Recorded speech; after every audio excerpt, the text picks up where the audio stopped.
Video में हम आपको क्लास 9th का जो बुक है हिंदी बुक जो है इसका हम जानेंगे चैप्टर 3 पदखंड का गुरु गोविंद सिंह। इसका हम पूरा भावार्थ जानेंगे। बहुत इंपॉर्टेंट चैप्टर है, ध्यान से समझते हैं। चलिए सबसे पहले इनका हम जीवनी पढ़ते हैं, ठीक है।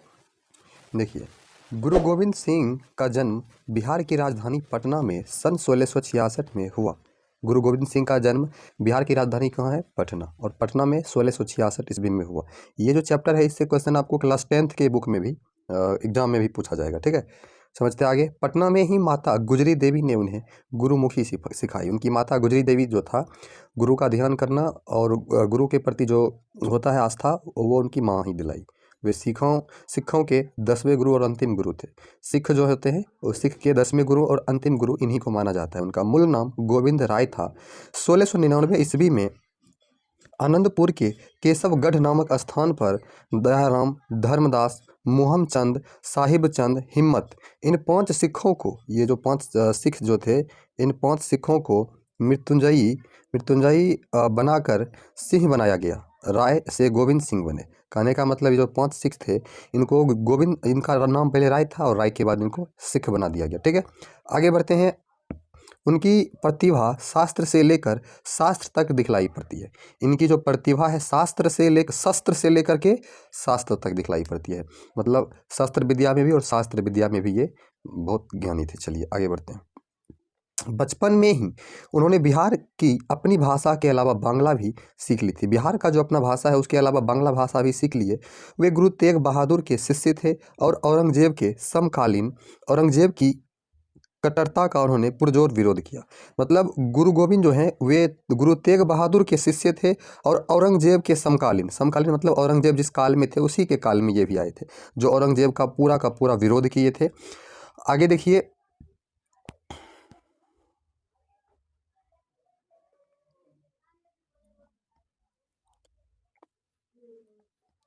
बचपन में ही उन्होंने बिहार की भाषा के अलावा बांग्ला भी सीख ली थी। वे गुरु तेग बहादुर के शिष्य थे और औरंगजेब के समकालीन। औरंगजेब की कट्टरता का उन्होंने पुरजोर विरोध किया।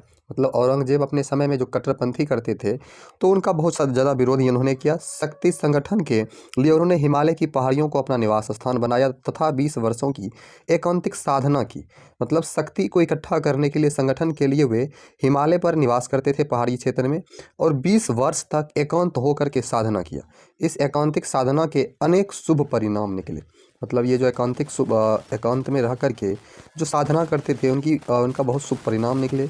उन्होंने फारसी और संस्कृत के ऐतिहासिक पौराणिक ग्रंथों का विशद अध्ययन किया और इसी समय वो जो है पुराण का अध्ययन भी किए और ग्रंथों का विशद अध्ययन किया। घुड़सवारी, तीरंदाजी में असाधारण निपुणता प्राप्त की। मतलब घुड़सवारी करना, तीरंदाजी करना, ये सब उसी समय ये सीखे थे। निपुणता प्राप्त की। अखेट विद्या में दक्षता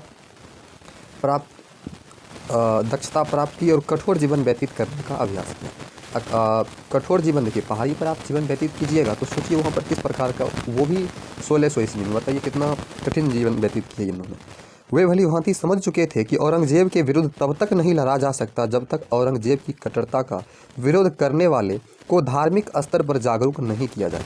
देखिए कोई भी व्यक्ति जो होता है वो किसी भी कारण से अगर किसी का विरोध नहीं कर रहा है, लेकिन धर्म का नाम आते ही बहुत सारे लोग इकट्ठा हो जाते हैं, तो जिससे क्या होगा, औरंगजेब का इन्होंने सबको धार्मिक स्थिति पर स्तर पर जागरूक करके और औरंगजेब के खिलाफ विरोध करने के लिए सबको एकत्रित किया। इसी उद्देश्य की सफलता के लिए उन्होंने खालसा पंथ की स्थापना की, जो उनके जीवन की सबसे बड़ी सफलता है। मतलब उद्देश्य की सफलता के लिए खालसा पंथ बनाया, उसमें आदमी को जोड़े, और जो उनकी जीवन की सबसे बड़ी सफलता यही है। 1708 ईस्वी में उनका देहांत हो गया, मतलब वे मर गए, ठीक है। आगे देखिए इनके द्वारा क्या क्या किया गया। गुरु गोविंद सिंह की प्रमुख कीर्तियाँ हैं जापू साहिब, अकाल उस्तति, विचित्र नाटक, चंडी चरित्र, ज्ञान प्रबोध, शास्त्रान अम्माला, चौपाई, जफरनामा। 1706 ईस्वी में औरंगजेब को लिखा गया पत्र है जो खूब प्रसिद्ध हुआ। 1706 ईस्वी में औरंगजेब को पत्र भी लिखे थे। उसके बाद हिंदी कवियों द्वारा उन्होंने पंजाब में वीर रस के काव्य का प्रणयन कराया और स्वयं भी काव्य की रचना की। मतलब हिंदी के जो भी कवि हैं उनके द्वारा काव्य रस की प्रणयन कराए और स्वयं भी काव्य रचना की, मतलब कविता की रचनाएं की। चलिए आगे बढ़ते हैं। गुरु गोविंद सिंह गुरु गोविंद सिंह की वाणी में शांत एवं वीर रस की प्रधानता थी, मतलब वे हमेशा शांत स्वभाव के थे और वीरों की भांति बातचीत करते थे। परमात्मा की स्तुति में उन्होंने भक्ति ज्ञान और वैराग्य को विषय बनाया। परमात्मा की जो स्तुति करते थे उसमें भक्ति ज्ञान और वैराग्य विषय को अपना विषय बनाया, वैराग्य को, तथा युद्धों के वर्णन में वीर और रौद्र रस को प्रधानता दी। मतलब युद्ध का जो वर्णन है उसमें वीर और रौद्र रस को प्रधानता दिया उन्होंने। कृतियों में उपमा रूपक और दृष्टांत अलंकारों का बाहुल्य है। उनकी भाषा प्रधानतया पंजाबी मिश्रित बज्र है, मतलब भाषा तो बज्र ही है लेकिन पंजाबी भाषा है, ठीक है। किंतु अरबी, फारसी और संस्कृत शब्दों के प्रयोग भी खूब हुए हैं, और इसी में जो है अरबी भाषा, फारसी और संस्कृत शब्द का भी प्रयोग हुआ है। उनकी भाषा में सरिता का प्रवाह एवं निर्झर का कल कल निनाद है, मतलब बहुत अच्छा कविता लिखे हैं। उनकी समस्त वाणी में परमात्मा तथा देश की भक्ति के स्वर मुखरित है, मतलब परमात्मा और देश की भक्ति जो है वो हमेशा कविता में अपने देश की भक्ति और परमात्मा के बारे में लिखते हैं। अब देखिए इसमें 2 छंद है। प्रथम छंद में जो है तमाम भेदों के पीछे मनुष्य की अंतवर्ती एकता की प्रतिष्ठा की गई है, और समाज में ऊपरी विभेदों के भीतर आंतरिक एकता की अनुभूति एक इस पद की व्याप्ति है।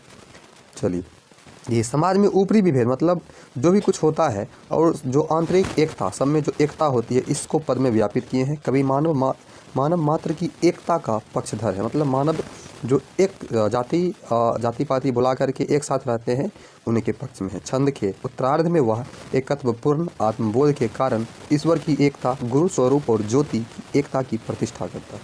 मतलब ये छंद में जो है आत्मबोध कराते हैं ईश्वर की एकता का, और गुरु स्वरूप और ज्योति की एकता की प्रतिष्ठा करता है। द्वितीय छंद में परमात्मा की विश्व रूप के स्वरूप में पहचान की गई, मतलब परमात्मा का विश्व के रूप में ही स्वरूप पहचान की गई। यह अजर अमर व्यापक और बहुरूपी है। इसी विश्वरूपी परमात्मा के सब कुछ उत्पन्न हुआ है और इसी में लीन होगा। मतलब इनका कहना है कि इसी ईश्वर से, परमात्मा से सब चीज़ उत्पन्न हुआ है और इसी में क्या होगा, एक दिन लीन हो जाएगा। आते हैं चैप्टर में, जो अब इम्पोर्टेंट पार्ट है। ये तो इनके जीवन के बारे में इनके द्वारा लिखा गया था। देखिए हमारा जो चैप्टर है गुरु गोविंद सिंह का पद कहेंगे इनका, जो फर्स्ट है। देखिए इसको समझते हैं। फर्स्ट जो पद है छोटा है लेकिन बहुत इसमें नॉलेज है। देखिए सबसे पहले कवि कहते हैं, कौ भयो मुंडिया सन्यासी कौ जोगी भयो। समझते हैं, कौ भयो मुंडिया सन्यासी कौ जोगी भयो कौ ब्रह्मचारी कौ जतियन मानवो।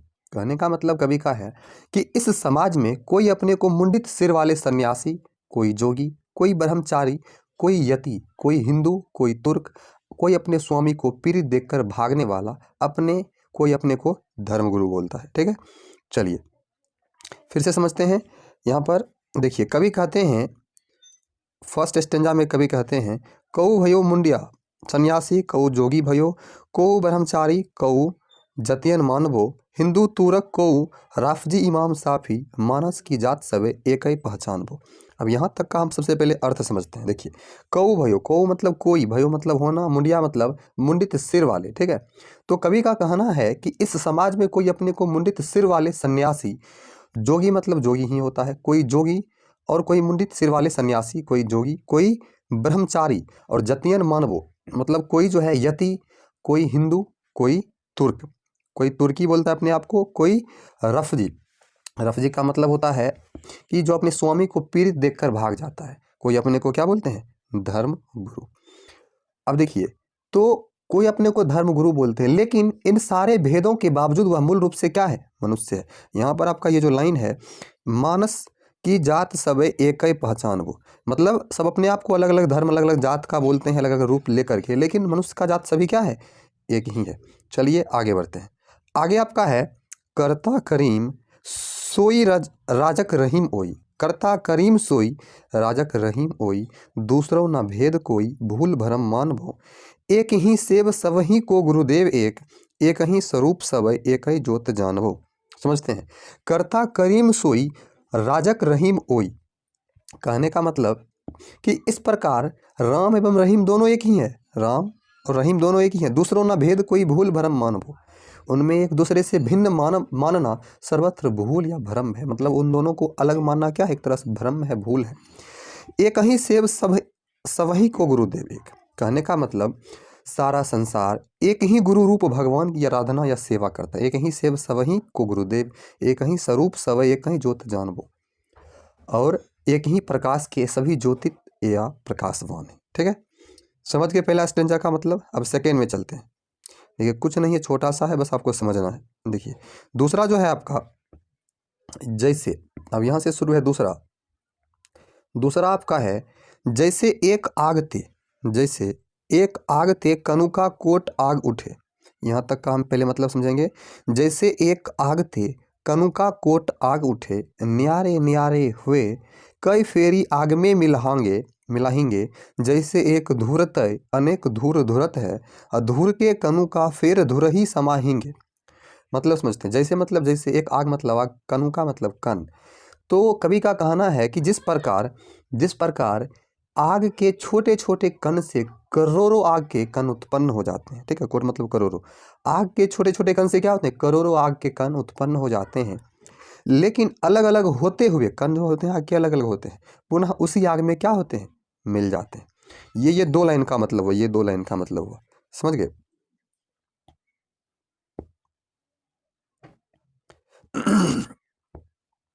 ये 2 लाइन का मतलब हो गया। अभी हम समझे कि कवि का कहना है कि जिस प्रकार आग के छोटे छोटे कण से करोड़ों आग के कण उत्पन्न हो जाते हैं, लेकिन अलग अलग होते हुए भी पुनः उसी आग में मिल जाते हैं। अब देखिए दूसरा आपका क्या है। दूसरा है, जैसे एक धूरते अनेक धूर धुरत है, धूर के कणु का फेर धूर ही समाहेंगे। कहने का मतलब है कि जिस प्रकार से एक ही धूल के कण, धूल उड़ते हुए आप देखे होंगे, अनेक खंडों में विभक्त होने के मतलब विभाजित होने के बाद पुनः मिट्टी का रूप धारण कर लेते हैं। ठीक है, धूल जो आप देखते होइएगा, एक ही धूल क्या करते हैं? उड़ करके फिर मिट्टी में मिल जाते हैं। जैसे एक नदते तरंग कोट उपजते, पान के तरंग सब पान ही कहाहिंगे। अब समझते हैं कि जिस प्रकार से नदी या समुद्र में लहरें अलग अलग दिखाई देती हैं, लेकिन सभी लहरें क्या होती है? एक ही जल से उठती है। तैसे, तैसे मतलब हो जाएगा उसी प्रकार अभूत भूत प्रकट होई, ताही ते उपज सवे ताही में समाहेंगे। उसी प्रकार निराकार परम ब्रह्मा से उत्पन्न ये पंच भौतिक शरीर जो है, ये जो पांचों मानने वाले जो जीव हैं, पुनः उसी परमात्मा के दिव्य प्रकाश में समाहित हो जाते हैं। कहने का कवि का मतलब है कि संसार में जो है वस्तु जहाँ से उत्पन्न होती है उसे क्या होता है? उसी में मिलना पड़ता है। तो इस प्रकार से हमने ये पूरा जो पंक्ति है इसका मतलब समझे, और इसका मतलब समझ गए तो आप पूरा हिंदी समझ गए। वीडियो को लाइक कर दीजिए। अगली वीडियो देखना है तो सब्सक्राइब कर लीजिए। थैंक यू, मिलते हैं अगली वीडियो में।